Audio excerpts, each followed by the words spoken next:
Hi Freelancer, welcome to season 2 of the Freelance Blueprint. I'm your host Lizzie, a freelance UX designer and digital nomad. If you're new here, hello and welcome. The goal for this podcast is to help you create a work life that works for you by freelancing. I'm interviewing freelancers from all over the world at different stages in their career so you can find out how they started and apply their learnings to your own freelance journey. I'm so excited for the guests in this season, including Michael Janda. Gosh, I have to pinch myself for that. Dyniza, today's guest, Frank from Good Day Frank, and more freelancers. But I'm not just interviewing people with a big following, because you might be at the beginning or more likely somewhere in the middle of your freelance journey, and there's no point if you compare your first chapter with someone else's third book. So make sure to subscribe if you haven't already to get notified when I launch the next episode. All right. Today we're joined by Dyniza, a fellow UX designer and freelancer. If you're a designer and are on Instagram, you've most likely come across one of her reels. She's grown her following significantly and has recently launched her first UX course.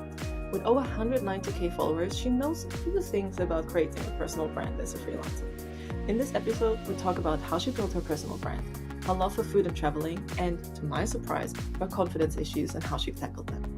Let's find out more about her journey with social media, what it's like to launch a course, and how she started her freelance journey. Hi, Dyniza. Thanks for joining the podcast today. Hey, Lizzie. Where are you calling from? I'm calling from Ukraine currently. For the people that don't know anything about you, but would meet your best friend and your best friend would describe you to them, how would your best friend describe you? Oh, well, I think they would describe me as someone who is independent in her 20s, who's living on her own, who still cannot manage how to cook and eats the same stuff still because she doesn't know how to do it well, but she just enjoys her solo traveling so much, and she just carries her film camera and a notebook and laptop with her, and that's all she needs. And she just loves visiting like historical places and museum and art gallery because she used to study museology back in the days. I know it's so random, but yeah, she loves history, but she dropped the university and it just remained as her favorite hobby. Okay, cool. So, several things. One is, what is the one thing that you always cook for yourself? The other thing is, why museology? And what camera do you use? So, I would say that the first question, what I cook the most, is just the rice with chicken. I used to live back in South Korea, and I don't know, like it's an addiction. I can eat rice every day since then. The second question was why museology? Yes. It's just because like I love reading history, and when I was back in my high school, I had like a really nice history teacher, and he gave me that love to history, and I really loved it. I wanted to be like an archaeologist even. And that's the reason why I chose this majority for my university. But then after 1 year, I decided that it's just not for me, and I just quit it. That's how it ended up. Yeah. And the last question was which my camera? So it's Yes. like Olympus MGU 3. Yes. Okay, cool. Nice.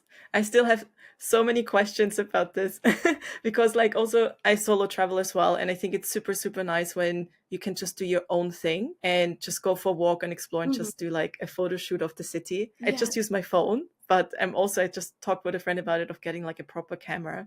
So I guess also that helped you a lot with Instagram because your content is quite high quality, I would say, like the way you film, the shots, the edits.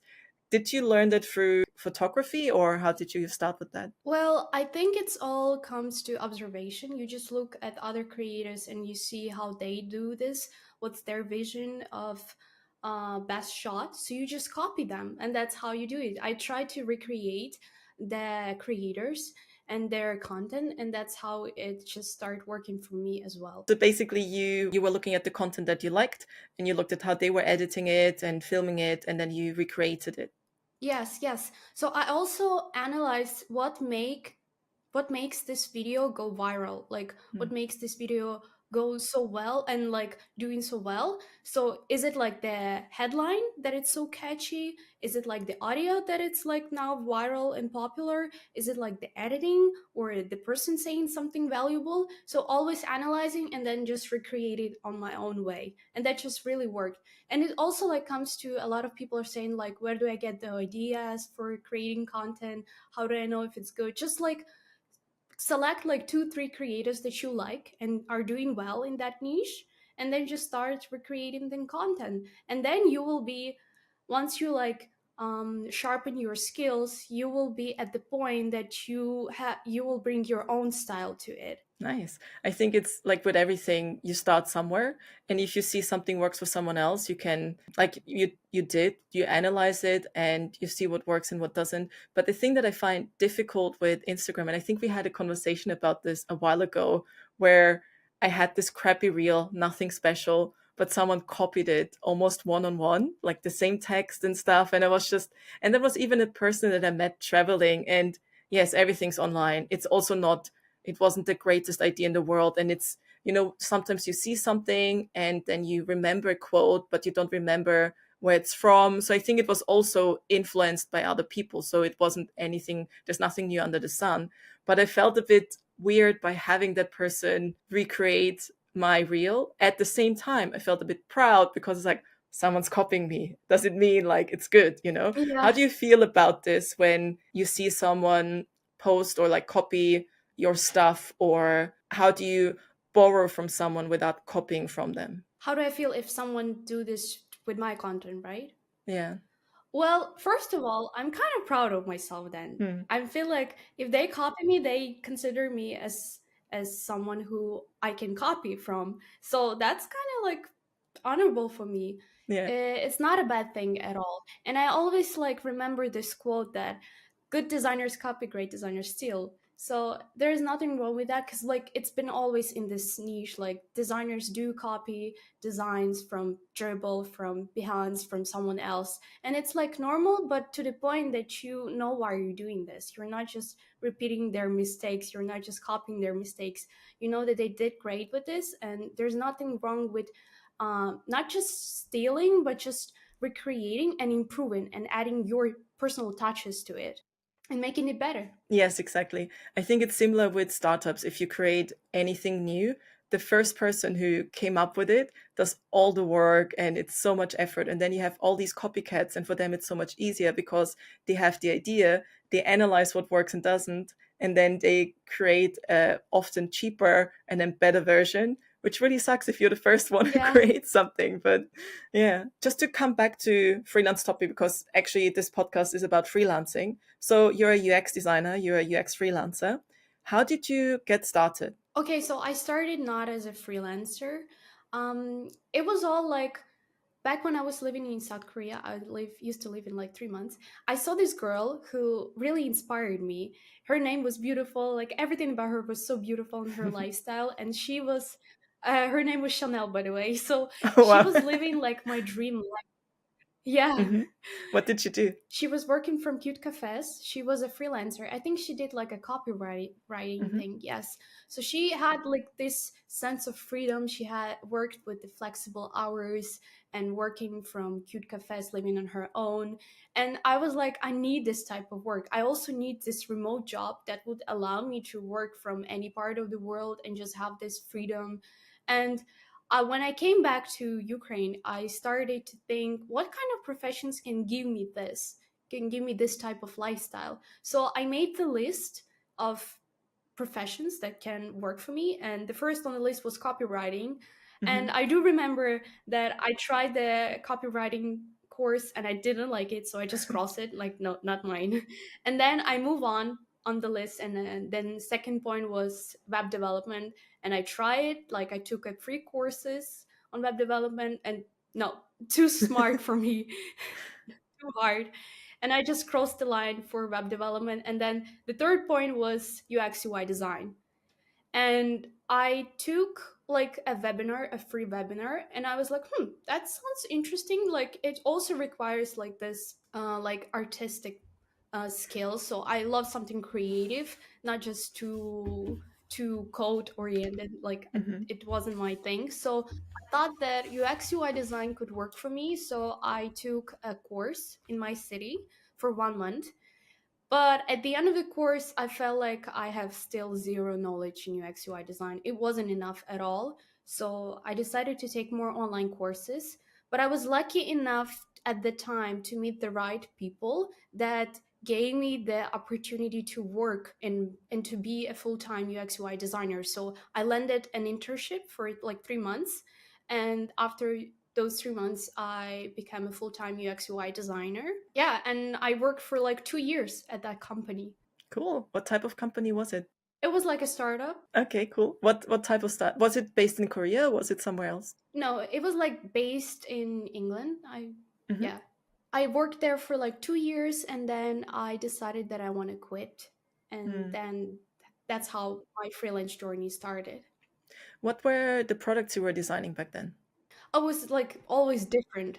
It was like landing pages, apps, softwares, like always different. So that's what I love about Ah, my job, because like I got so much experience from there, because like I was working on so many different products, and I could grow as a UX researcher, I could grow as a UI designer, I could even grow as a content creator, because they also had like their Instagram page and they asked me to create content there, to create reels. And that's how my content creation journey started. I just kind of ah. like created content for them, and that's how it gave me also confidence to create my own blog, to start my own social media presence, because I had like a little experience in that.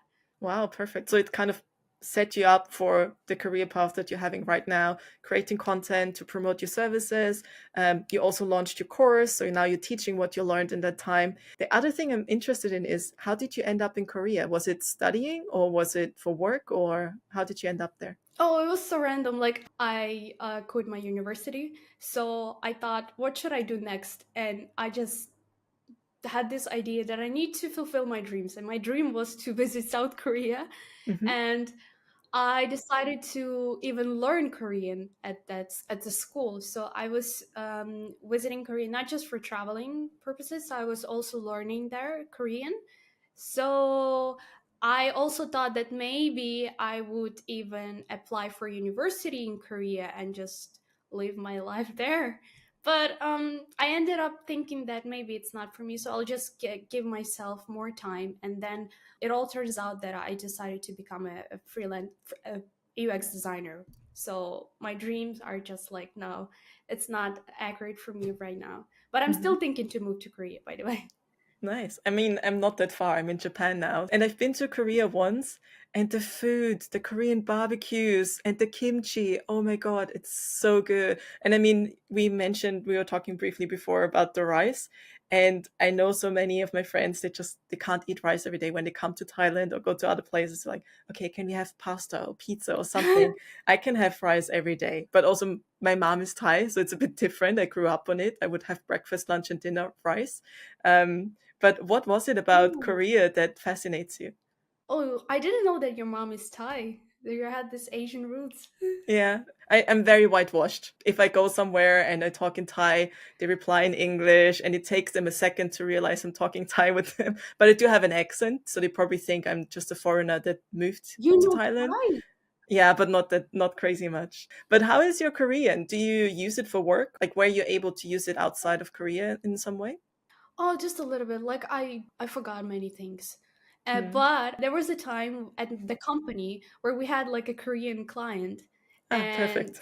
my boss asked me. He thought that I knew Korean like so good. He thought that I'm so proficient at it. He asked me, "Can you speak with the client a bit in Korean? Because like it would build a nice connection." And I'm like, "No." But I did join the call, and I pretended like I did know something. I memorized the intro, and I said in Korean something in Korean, and then he replied, and I'm like, is it a question or is it a statement? I don't know what to answer, and I was like, yeah, yeah, 알겠어, 알겠어요, 감사합니다. Sometimes you have to fake it. The other thing that I want to mention about Korea is that I do love K dramas. Like, I'm such a huge fan of K dramas, and then I do have my favorite K pop groups as well. Because like I was a huge fan since 14. That's the like Korean addiction that you have. And then I love their food. Their food is just so good. I gained like 5 kilos when I was in Korea because I was just eating so much there. Mm. Tteokbokki is the best thing, and the street food is just so good. What's that? Tteokbokki? Hmm. It's like made of rice cake, I think. That's the Okay. thing, and covered in sauce, in hot sauce. Now I really want to go back to Korea. But now that you're a full-time UX designer, do you still travel full-time, or you're based at home and then do trips every now and then? Are those holiday trips, or do you also work remotely? No, I work remotely, and that's what I really love about freelancing is that if I decide just to move somewhere else or just to visit my parents in Europe, I just go there and work from there. So there is no such thing for me as trips or holidays. I just create them every moment I want. And that I think you also have this type of lifestyles. I was Yeah. looking through your stories, and that's what I really love about it.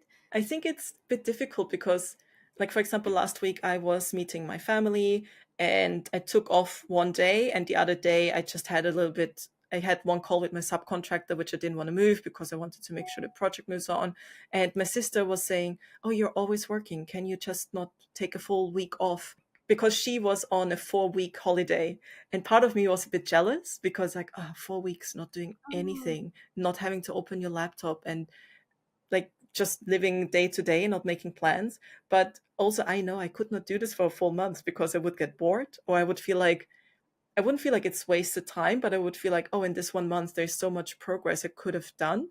And I think it's similar to what you said. Like, I don't go on holiday as such. I create enough pieces of holiday throughout my routine, my day to day, that I don't have to take on a big trip. But I also think a lot of freelancers, they never really switch off, they never really have a break. How do you deal with that? Mm. But if I would choose like between having like 2 weeks off, but working like 1 year as a full Mm, time, and then the other option is just to work as much as you want and you feel comfortable with, but then you can travel at any point of life you want at any time and just travel the whole year, I would definitely choose the second option for yeah. sure. And also, one thing more is that when I just started as my freelance journey, I had this problem that I was even working at the weekends. Mm, I I didn't have this line like a line to separate the work and then the time for myself because I thought that since I'm working for myself, I need to put as much effort as possible. So I was like kind of like was burnout at the very start.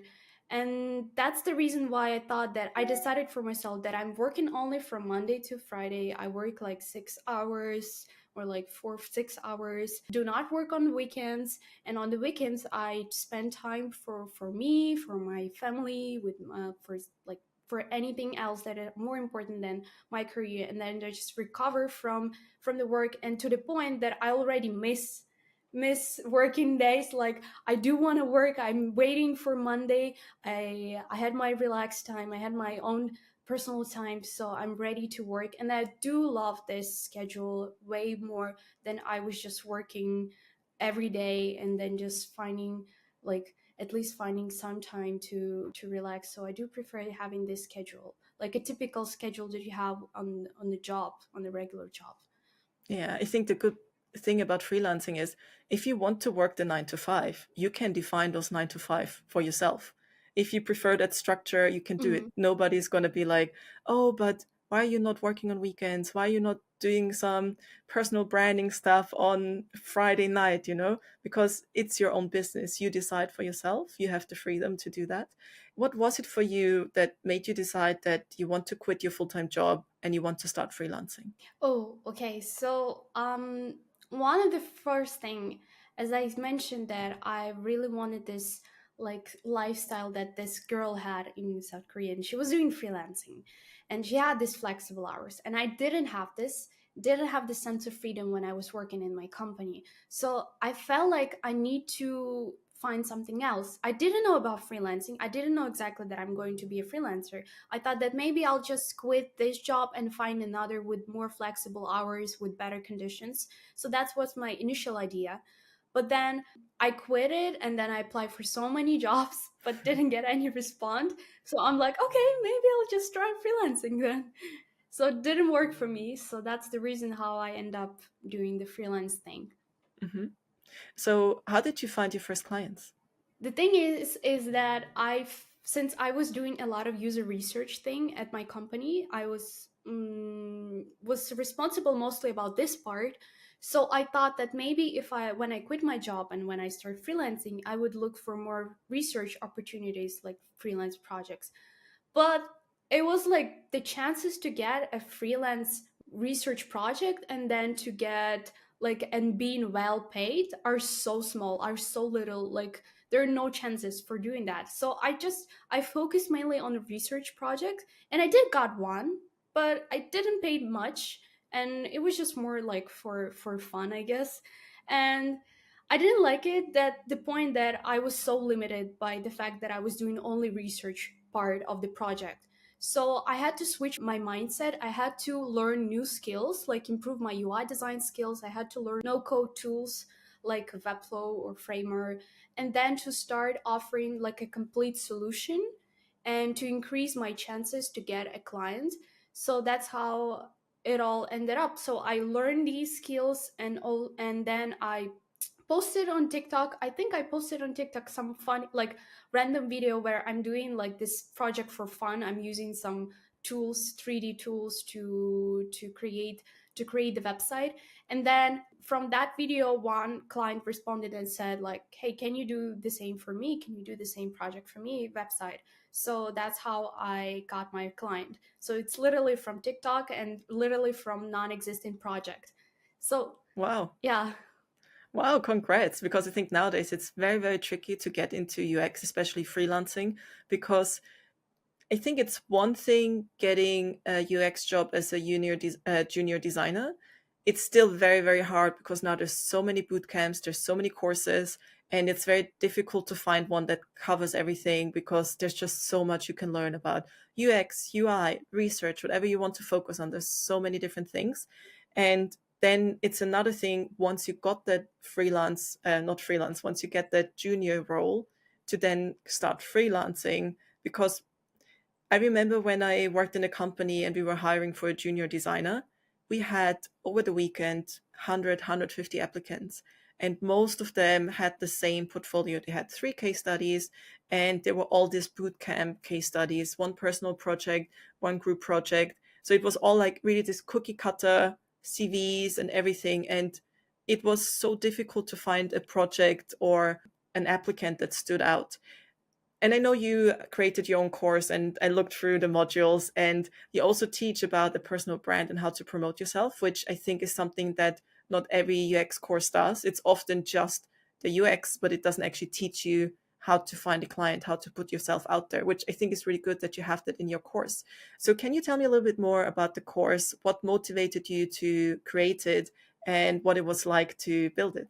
Okay, so I think like just to start, where did this idea come up? And I had this offer from one website. I think it's like a Udemy, Mhm. a website where you gather a lot of courses and then you sell it. So one similar website services, they asked me to create a course for them, and I was like, no, I'm not good enough. What can I like teach others? I only have like 3 or 4 years of experience. And they're like, no, we are confident in you. We know that you can provide so much value to our students. So you can create UX design course, even short one, but it would bring much value to our students. I'm like, okay. They gave me this confidence, and when I started creating, thinking of the course, I thought, why would I create for them course? I want to create for my own self course. Yeah. I have my personal branding, like I can sell it to my students. So they gave me this like push up, the boost of confidence to create product on my own. And then I use it and decided to create this course for my own audience. And I asked them what would they love to learn from me, and a lot of them said that they would love to learn how to build personal brand and how to promote yourself as a designers. And that's the reason why I also included this part in the course. And I feel like it's really important nowadays because the competition is just so high. Before focusing on personal branding, I also tried like Fiverr, I tried Upwork, I tried so many different things, but like didn't work for me because the competition is just so high. And when you look on the Fiverr, right, you'll see a lot of designers that are willing to to do the project under $100, and that's just crazy. So that's the reason why I feel like it's so important nowadays to have your own personal branding, to show up yourself to the world, to show your work, and just start attracting clients instead of chasing them. And that's what personal branding can give you. I 100% agree. I hear from so many people that try Upwork and Fiverr, and I know for some people it works really well.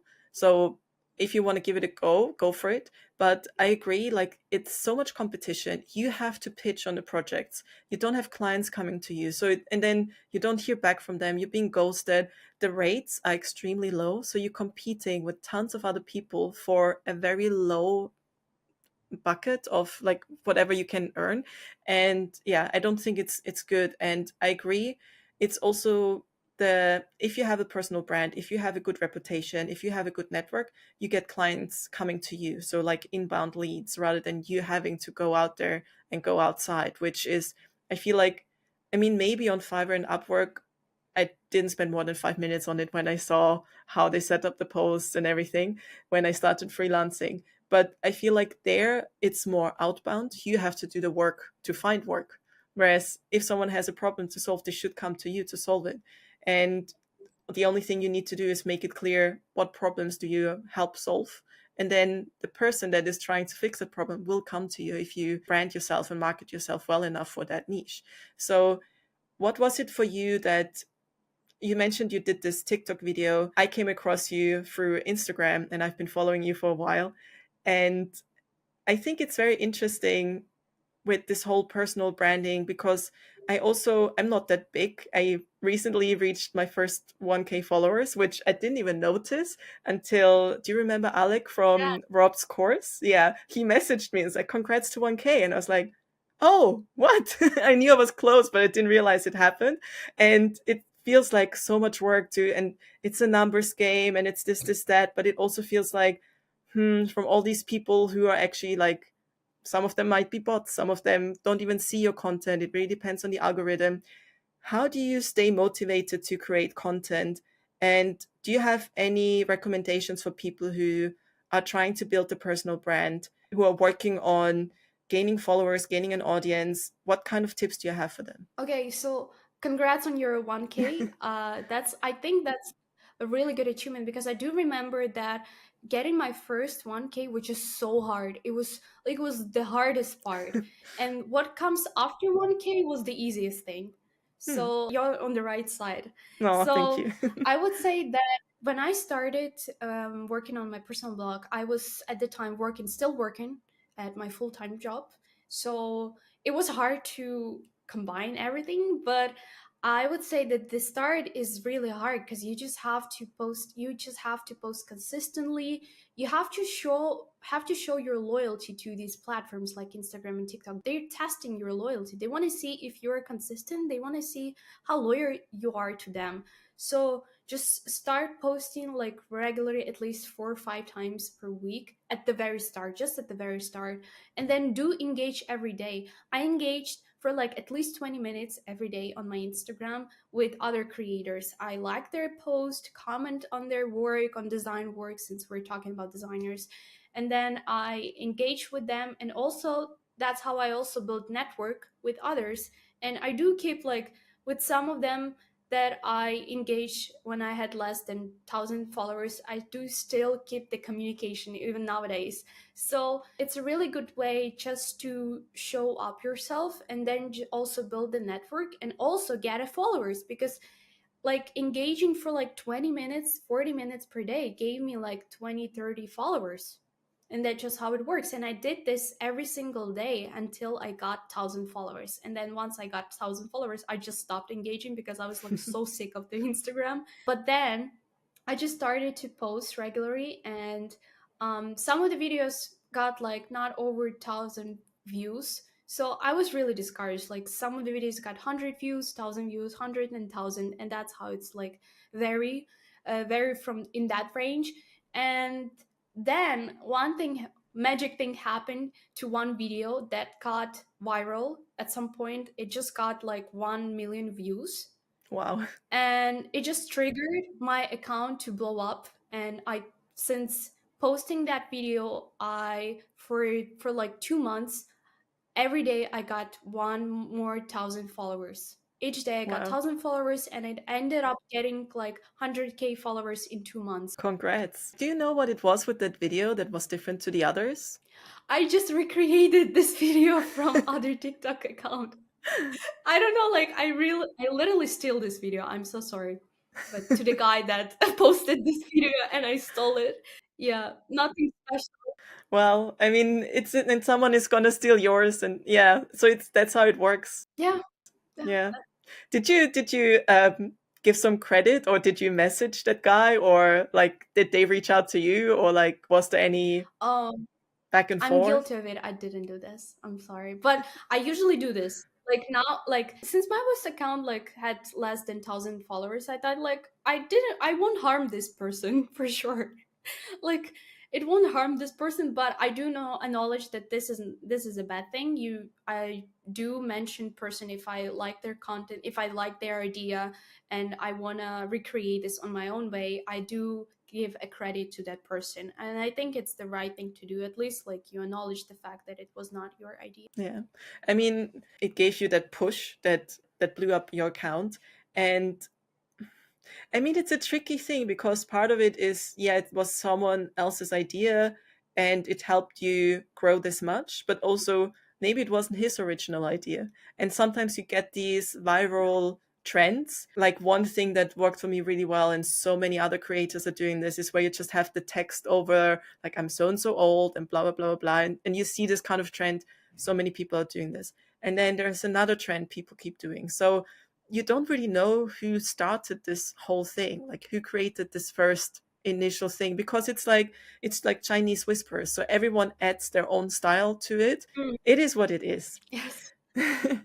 So who are your current freelance client? Like, do they come to you through your social platforms? Because one thing that a lot of people ask me is, how do you find clients? And for me personally, when I started, it was LinkedIn. I would say 99% of my clients came through LinkedIn. And then from there, it was based on previous clients that referred me. And maybe I'm too old for this. So when I started freelancing, it's 5 years. I think it's been 5 years now. And now, like, I don't think back then Instagram, TikTok was such a big thing. More and more creators are now on Instagram and TikTok. I think they're slowly moving on to LinkedIn. Do you think it's important as a UX designer to have a LinkedIn, TikTok, and Instagram?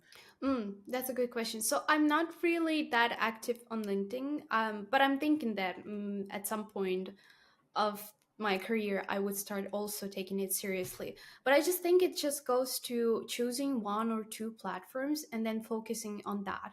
To not just to spread your attention and your energy on every single platform like LinkedIn, X, Behance, Dribble, and then Instagram, TikTok, everything. I need to be active on everything. That's how I would increase my chances.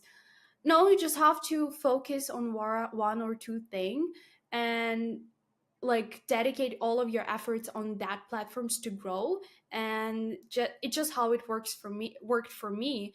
And I think also one more thing is just to recreate the content. You can use one idea, and then just post it, the same idea, on multiple platforms. That how it makes it easier for you to be active on like at least two platforms. That's what I do when I just have one idea of piece of content. I send this on my newsletter, because I also have a newsletter where I share lots of valuable knowledge. And then some like bits of this information I share on my Instagram. I can create the content video from it. And also I repost this on TikTok. And they're just like crazy that I didn't do much of the efforts for example, for TikTok. I just reposted the same video from Instagram on it, but it got me like 30K followers. Hmm. So that's just the easiest way to be present at like at least two platforms. I think it's super interesting because I worked with a coach in the past on personal branding, etc. And she recommended to, whatever you have, just reuse it, because even if you have 10 followers on Instagram, maybe you get and one more view on YouTube. So if you do have the platform, just reuse it. And some content does incredibly bad on Instagram, but then it blows up is an exaggeration, but normally on YouTube I get maybe 50 views, and then this one video has like 2,000 views overnight, and it's like, how? And on Instagram, like half as many people have seen it. So it's so weird to like, there isn't really a formula, I think, of why things work or don't work. You mentioned that once you have an idea that works, you just recreate the same style. How do you find that style? Well, I do have like this one trick that helps me to get more ideas. Is that when you scroll through Instagram or TikTok, you can just save the video and create the folder. And I have this folder called Reels Ideas. Mhm. So I just look through other creators and just scroll through it. And if the creator is not even related to design, it could be related to fashion, or it could be related to anything, anything random, even like funny video, funny viral trending video. But I love the format. I love the idea how it presented his idea. So that's just how what I use for myself. I can just recreate the same video format that was used for fashion and just make it just for my niche, for design niche. And that's how you just not like you just not narrow down your ideas, because you focus not only on one thing, design thing. You just go to TikTok and Instagram and search like design videos or designers or UX design, and then just look through it. No, you just scroll through your recommendation list, and anything can be inspiring for you for your next reel. I do the same. I have my private account, which I use for my friends, and then I have this branded account, and I just Mhm. message it to my private account, or the other way around. If I find a reel that's like, ah, yeah, you could replicate this one, and and sometimes it's Yeah. just a very different niche, but it's a nice way of editing or a different format. So that, yeah, that's a good tip. Yeah, one thing I actually wanted to discuss and that you mentioned before was when you were talking about the confidence of creating your own course. And it surprises me a little bit because you have this huge following, you just launched your course, and you do create yourself this lifestyle that you saw from that Korean girl that you admired. So you're a go-getter. You're like, this is what I want.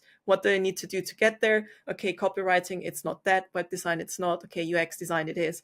So it surprises me that you didn't feel that you didn't have the confidence to do a course. And I think it's a pattern I've seen across other people that I've interviewed on the podcast and also people I talk day to day, that they just don't feel confident enough to do something, even though everyone else sees that you could totally do this.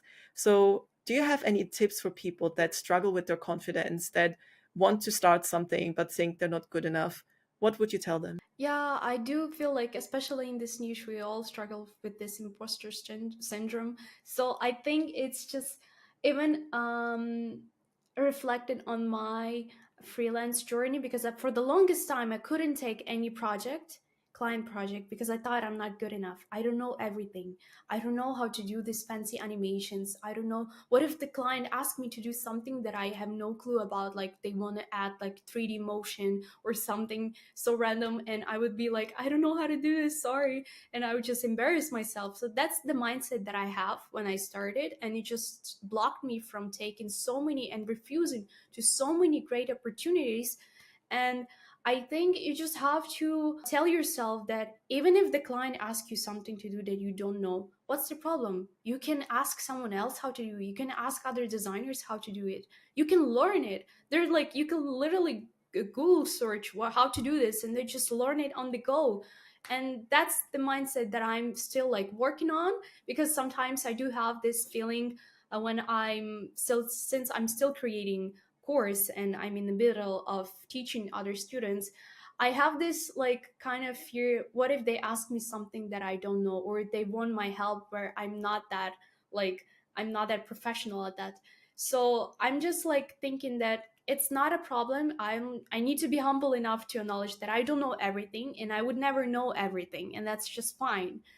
But I can always ask some other designers, and I do have a lot of designer friends like you, Elisabeth, so I can ask you or anybody else for advice, and then I can also learn it on the go and just Google it. So there are no problems. There is nothing that you cannot solve if you have like if you're open-minded about it. 100%. I mean, if it helps you, there's still so many things from like, I have no idea how I do this. And I just go and Google, and my whole UX career was like this. I never did a UX course. I learned everything through YouTube. And now you Wow. can just go on ChatGPT, or you can, like, there's so much stuff that you can do. And I actually think it's good to do those courses to give you a good structure and a good outline. But also I think it's difficult when you have a real project and you have an actual client problem, because every problem is different. So you will just have to proactively learn, how do you fix this problem, even if you have no user data or things like that. And yeah, I think we're so lucky that we're in a world where we have Google and all these kind of things that make it so easy to find a solution. And nobody knows everything. Even the president of America doesn't know everything. Even our moms don't know Yeah. everything, like, we just fluke it. And once you realize that everyone just flukes it, then it makes life so much easier. What is your biggest challenge at the moment as a freelancer? Oof. I think the biggest challenge right now is just not getting distracted, because there are a lot of like opportunities and so many things that I also want to work at. Like, I want to grow my like content creation skills. I want to improve it. I want to improve video editing skills, and I want to grow at this and this niche. But I also want to get like more better collaboration offers, and I also want to work on my course with my students, and I also want to work on my design skills and improve my like UI and no code tools knowledge. And then there's so many things, and I want to get more client work, and I'm just like so can get so distracted and spread my energy on everything, and ended up like in not being successful at anything. So I would say that this is the biggest challenge, is just to have your priorities and just to focus on one thing. And for now it's my course, and um I'm creating modules and lessons for it, and also working with students and helping them to become a freelance UX designer. And that's my main focus, but I do get it distracted so many times. So that's the challenge number one for me right now. What do you do when you notice you get distracted? How do you get back into focus? I think there's one book that it's over here, Essentialism, and I need to reread it again and again and again, because like I do like wrote some quotes from this book on my affirmations, and I read it every day. That I don't want to spread my energy to everything and do like and achieve like little steps at each. I want to spread my energy to one thing, and get success from it. So that's the thing that I would suggest reading this book to every designers, because we do get distracted also a lot. Even like when you just do, distraction can come even just from TikTok. You might think, okay, I'm just getting inspiration for my next reels videos, and you're swiping on the TikTok for 2-3 hours, Yeah. and then just get distracted so easily. It's so annoying somehow. Like, in a way, it's so beautiful we have this technology, but at the same time, it's like, oh, my subcontractor emailed me to the last invoices, so I use my app to set them up. And then you get a notification, and then you're in this rabbit hole of like, oh, I'm going to reply my emails, I'm going to reply my DMs. And it's like, what did I come to my phone again? It's like, oh yeah, I wanted to schedule the invoices. And it's like 2 hours later. It's like, how did this happen? Yeah, It's really, really difficult to keep track on that. Yeah. always. And what are your biggest learnings in your career so far? Mm. I think back when I just started doing freelancing, I always thought that my value defines based on the year of experience that I have, or based on number of projects that I deliver. But it's ended up being not so true. Like, you you are the one who defines your value, and I saw so many designers, freelance designers, who have only 1 year of experience, but they earn way more than freelancers that's been there for 4 or 5 years. And they're just crazy that it's literally you who defines your value and how much you are worth of. And that's the biggest lesson. 100%. Yeah. And I think that also Yeah. falls back to the confidence discussion we've had before. And I also think the amount of years don't matter, because you could work, and that's an example I give all the time, you could work 10 years at Microsoft everyone knows that company, but it's very likely going to be a big hierarchy. So maybe across those 10 years, you worked on the same button or the same like one page, or you could work in an agency where, like, similar to how you started, where you work on landing pages and apps and this and that, and maybe it's just something for tablet, maybe it's just something for mobile, and you just have so many different projects and variety where you will learn so much more. And personally, in the 1 year of freelance, the first year where I was a freelancer, I probably learned 3 times as much as in the 2 years I was in a permanent job before, because it was one team, one software, it was the same design system. And then when you start as a freelancer, every 2-3 months, you work on a different project and you learn so many different things. You learn so many soft skills, how to communicate with developers, how do you pitch a client, like why do you, like how you defend your ideas, which you don't always do in a permanent job. So I totally agree. It's not about the time, but what happens within that time, and that you set Yeah. your own value. Yeah. Yes, it also comes to as a content creator, you can also get like additional income from collaborations, right? So I saw this strange thing that some creators that has only 1,500 followers, just 1K followers, and they can charge so much more for collab than the creators that have 50K followers. And they're just crazy. It all comes down to your, I guess, confidence, or I don't know, like that's so strange that the same creators, like creators with such a different range of followers, number of followers, but the smaller one can get so much more than the bigger one, and it Mm, also all goes to your confidence. yeah. Okay, one final question. If you were to start over today, would you still do it? And if so, how would you do it? Oh, good question. I think I would still do it, but I would do it way earlier. I would quit my job earlier, and I would definitely work on that imposter syndrome and maybe got a therapy or something. I don't know. I would work on that. Uh, and I would definitely challenge myself with the projects that I felt like I'm not good enough, and I would still do it, try it, and learn from it. And I think that that's the thing that I would definitely do when if I could ever start again. On the note with taking on projects, even if you feel like you're not good enough, if the client offers you that role, they think you're good enough. They think that you can deliver it to them. So if you then reject it, you are the one who says no to yourself. You are the one who says no to learning that skill that you know that you want to learn. So it's again the confidence thing. It's so important. Yeah. And everyone should have therapy. Everyone. No matter if you think you have no childhood trauma, whatever, everyone has something where they need to do therapy, and even if it's for confidence. So yeah. That's true. Such a Thank you so much for joining today. I'm so glad you took the time, and I'm sure our listeners got some insights out of this. Before we end the conversation, there are a few questions that I ask every guest, and one question is, would you ever go back to a permanent job? no. No, I would never.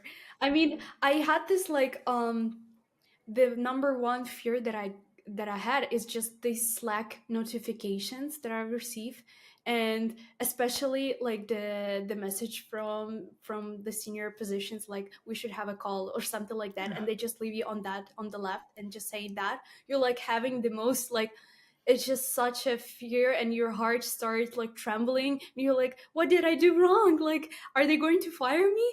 And that's just constant fear every day that you did something wrong, that you're going to embarrass yourself in front of clients or other designers or colleagues. And they just, no, I would never want to have this feeling again in my life.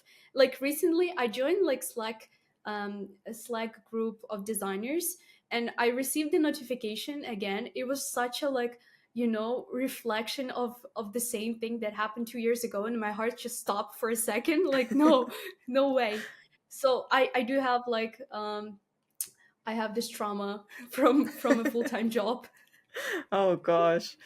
And the other question is, if you could go back in time to when you were in Korea and you saw that girl who you felt like you wanted this lifestyle, what would you tell yourself? Oh, that good question. I would tell her that to believe more in herself and her abilities, because I always thought that I'm not good enough to work in tech. I don't even have a degree. Like at the time I had nothing on my back, like I didn't end a boot camp or a degree, and that felt with me for 2 years. After working a full-time job, I felt like I'm not good enough to be in this position. I should be grateful, but at any point of time I can lose this because I'm not good enough. I don't have a degree. I don't have anything to prove that I should be here. So I would tell her definitely to believe in herself, to value myself way more than I thought. I'm bored. So definitely I would give her this piece of advice. And I would say that I'm so proud of herself, that she was brave enough to quit the university, and she was brave enough to move to Korea at the age of 18.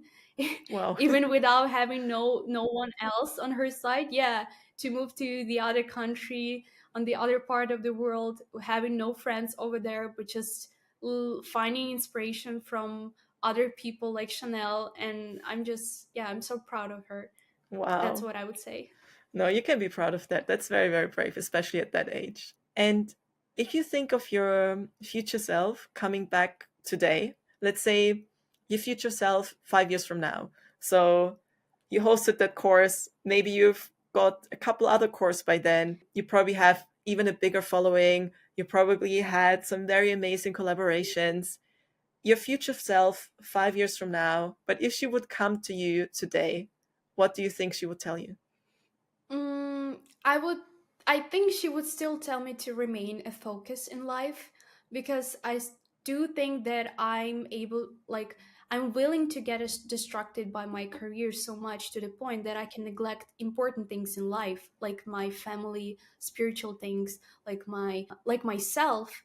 So she would still say to me that I should definitely enjoy my life, because I'm not doing this because I love this career and I love UX design. I'm doing this because this will allow me to live the life of freedom, to enjoy the life. That's the main purpose of this life. It's just not to spend the whole day and the whole life into this career, but just to make it as a tool. Freelance UX design is a tool that enables me to earn more while working less. And that's the main thing. And she would definitely remind me about that. Well, I hope that maybe we can have this conversation again 5 years from now with your future self. And yeah, thank you so much for taking the time today. If any of the listeners want to learn more about you, where can they find you? You can definitely find me on my Instagram and TikTok. And then also, if you want more valuable information coming to your email, you can definitely subscribe to my email list. Also, in like 3 months, if you are interested in becoming freelance UX designer and want to build your personal brand, I would launch, like, there would be a complete launch of my course. So stay tuned. Perfect. I'll link everything in the show notes. And yeah, thank you so much for your time. It was so nice to talk to you today, Dyniza. Oh, thank you for having me, Lizzie. Okay, have a great day then. You too. Bye. What a nice conversation with Dyniza. I hope you enjoyed it as much as I did. I'm adding all the links to the description of this podcast, including the link to sign up to her course. If you liked this episode, please leave a review and hit the follow button. This helps the Freelance Blueprint get suggested to more freelancers like you. And feel free to share this episode with anyone you think can benefit from listening. That's all from me, and I can't wait to have you join again next week.